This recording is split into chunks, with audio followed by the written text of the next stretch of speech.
Hello, my name is Anna Hints. I'm the director of Smoke Sauna Sisterhood. First of all, I want to really thank you all for taking your time to watch the film. It means a lot to me. I was born into smoke sauna culture, and in my case, it was my granny who introduced me to this heritage and chants, and she was like a healer lady. And when I think about where the impulse to the film comes from, then it actually comes from the time when I was 11. My grandfather had just died. His body was in the farmhouse, and we went to smoke sauna one day before funeral. This is what you do. And we went there. It was my granny, my aunt, my niece. And their granny revealed that grandfather had actually cheated on her, not just once, but several times, lived with another woman. And she confessed how difficult it was, Soviet occupation, 4 kids after war. And she released all the emotions connected with that. I remember there was a lot of frustration, hurt, anger, also shame. And she let it all out. And we were there witnessing, and one smoke sauna session lasts several hours. So, letting it all out, And then after we went out from smoke sauna, put the clothes on, I felt that Granny had made peace with grandfather, so that next day we could bury him in peace. And there, as a 11-year-old, I realized like another layer of smoke sauna, another door of smoke sauna opened to me. This was like my first time where I became like part of this kind of sisterhood, like sharing this kind of stories. And I realized that, wow, on this earth, there is a safe space where absolutely all your emotions, all your experiences can be shared, can be heard. And when we give voice to our story, and when we give space to hear other stories, then there is huge healing power in that. And that was like life-changing realization to me. And once you leave smoke sauna, still that space, that possibility to be totally heard and seen comes with you. It stays with you. And then 2015, more concretely, when I was in a monastery in Thailand, in a Buddhist monastery with my mother, doing silence retreat, a meditation retreat, where I had to be silent. I couldn't speak, I couldn't write, I couldn't read. And there in that silence, even though you don't speak, you still have voices inside you, and I started to contemplate on those voices, and I started to ask, like, okay, but who do these voices belong to? Like, are these really my voices, or where do I recognize my voice? Is it really my voice that tells me to, be certain way, live my life certain way, dress certain way, and etc., etc.? Or is this, voice from society, from teachers, from my parents, whoever, how to recognize your voice? And also I noticed a lot of voices that had been silenced because of trauma, and how that then is being passed on from generation to generation, and how it's just creating more suffering. So I was contemplating about all that, and then one night came this vision for the film, like how to transform the safe space of smoke sauna into the dark cinema hall, and give space for this sisterhood to share their stories and hear the stories, and for the audience to feel to be part of that space, and give inspiration for the audiences that it is possible to be totally vulnerable, naked, be heard, be seen, and there is huge power in that. Smoke sauna tradition of Southeast Estonia, in the indigenous culture of Võro and Seto that I come from, belongs to UNESCO World Heritage. But we all who were part of making that film felt that that this belongs to humanity. And I can share also about my granny.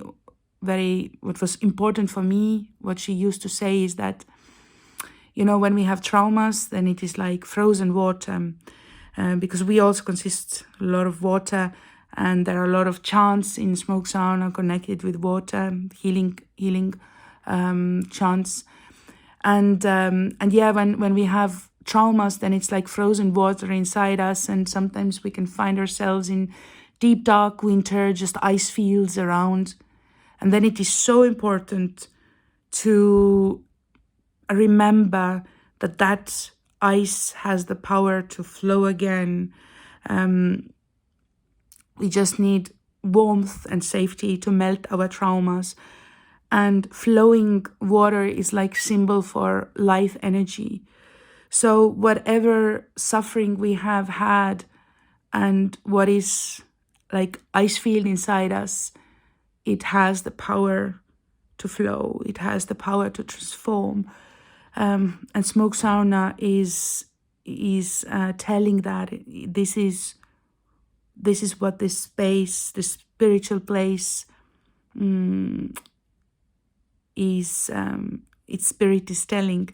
And it's a space where women used to give birth, wash the dead, and heal for centuries. So it's also very important space, especially for women. And when I started to make the film, I thought that, most important is the courage to share the uncomfortable. But when I did the film, I really realized that actually the most important or the crucial part is actually the courage to hear the uncomfortable. Like in society also, are we ready to hear the uncomfortable? For example, when we talk about rape, then right now in Estonia, for example, there is more openness to hear about it, but still not. And still it's like, can you talk about rape, but can you do it like more nicely somehow? And I'm like, there's nothing nice about rape. It's not comfortable. We should be, as society, ready to hear that uncomfortable. Because when we grow that courage to hear the uncomfortable, then more and more people share the uncomfortable, and many traumas can heal. Another thing my granny used to say is that when we have traumas and we don't share them, when we don't share our story, then, and we bury it, we suppress it, then it can grow into monsters. It can grow into monsters. We can very often become really aggressive towards ourselves, really critical towards ourselves, or put that anger internalize that anger. But again, how important it is to share your story, and it's like for the whole society also, that when we have the readiness to hear the uncomfortable, to really hear each other out, then healing can happen.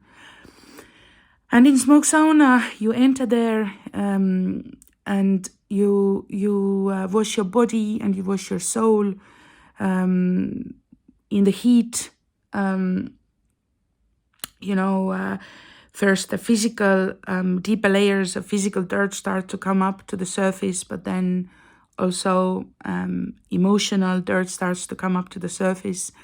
And this is how it functions. And I wanted to share all that with all of you, and encourage to create this kind of safe spaces in in everyone's lives. The people who are in the film, as I said, I'm from that culture, so there was already a lot of trust. from the beginning towards me. But there are some things I want to point out. First of all, I had a rule for myself that I will not convince anyone. I will be very open in the level of intimacy that I'm looking after, and only those who are ready to come to the film, we continue, but I don't convince. So this is what I followed. I met the people. They first, it started with the sisterhood that I'm part of, and people that I knew, but then it started to grow. Like Estonia is really small, 1.3 million people, and people started to contact me, and yes, so I shared what level of intimacy I'm looking after, and only those who were like, yes, we want to be in the film, we continued. And when I felt there was hesitation or no, I didn't convince. I made the film 7 years. Some people reconnected with me and changed their mind to be in the film. That happened. Second thing, usually when somebody says yes and that they want to be in the film, production brings legal papers that they sign already before filming. And this felt so wrong to me that, I asked them to be naked, body and soul, and they signed something beforehand. And as a filmmaker, it's so important who are the people around you. And I really have to congratulate my producer, Marianne Ostrat, who shared this vision and took huge risk. And we had agreement that only in the post-production, when I already have a cut that I can share, I share it to the women, and they have the right to say yes or no. And I take their voices into consideration, and then when they are fine, then they sign the papers. So I didn't take their power away. About the method, it's like you don't take their power away, because all the stories you hear are they are happening in front of camera while going through the smoke sauna process. So if they would have signed anything before, or they would have been very much thinking what they say, but how to be in the real process, and then have the trust and later decide what goes in, what not. That was important. So yes, I had another rule that we don't talk before going to smoke sauna what we're going to talk about there. It's like we enter and we see what's starting to come up. For example, I knew about this one woman that she has had cancer, but I didn't know anything more, and I didn't ask anything more. We entered to smoke sauna, whatever starts to come up. So this was always entering like into unknown. We just had to be ready. We just had to be ready physically, because it was real hot smoke sauna, average temperature 80 degrees Celsius, sometimes 90, sometimes when it was long session, going to 70, 60, but hot.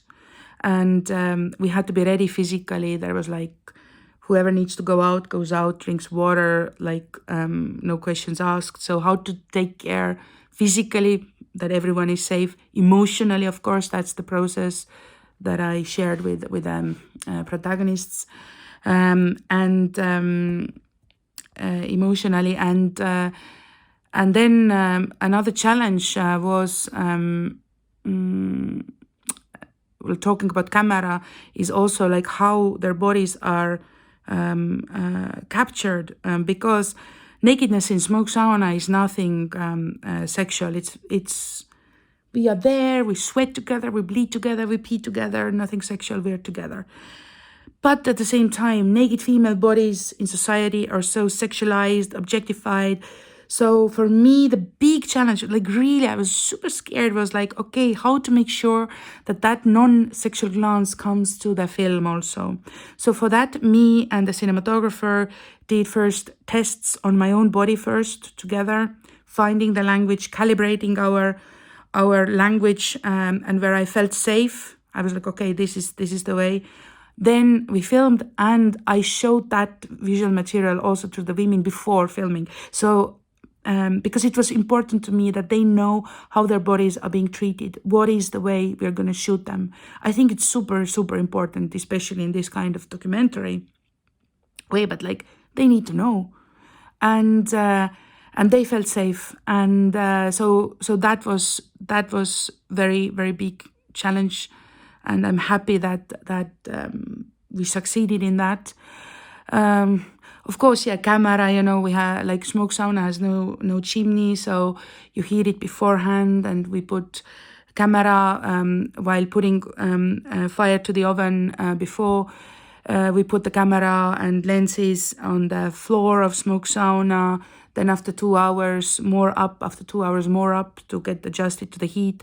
Then another set of lenses were outside, because it happens like this. You're inside heat, then you go out to breathe, you come back, dun. So you cannot do it with the same lens. So that was all, had to be ready.